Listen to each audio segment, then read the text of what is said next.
kayo magkakapatid? Ba't ka nangangalakal? Para makatulong sa magulang.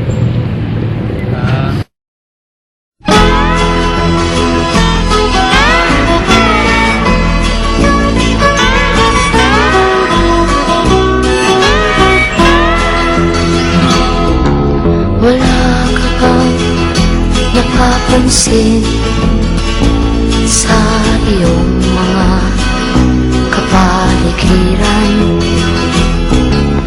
Kay dumi na ng hangin, pati na ang mga ilog natin. Hindi nga masamang pag-unlad at malayo-layo na rin ang ating narating. Ngunit masdan mo ang tubig sa dagat, dati kulay asul, ngayon'y naging itim. Ang mga duming ating kinalat sa hangin, sa langit, huwag na nating paabutin. Upang kung tayo'y pumanaw man sariwang hangin, sa langit natin matitikman. Mayroon lang akong hinihiling, sa aking pagpanaw sana ay tag-ulan.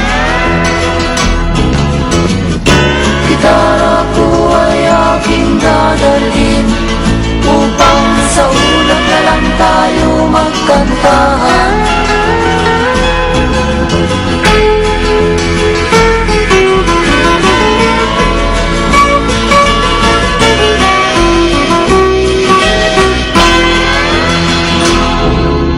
Ang mga batang ngayon lang isinilang, may hangin pa kayang matitikman? May mga puno pa kaya silang aakyatin? May mga ilog pa kayang lalanguyan? Bakit di natin pag-isipan ang nangyayari sa ating kapaligiran?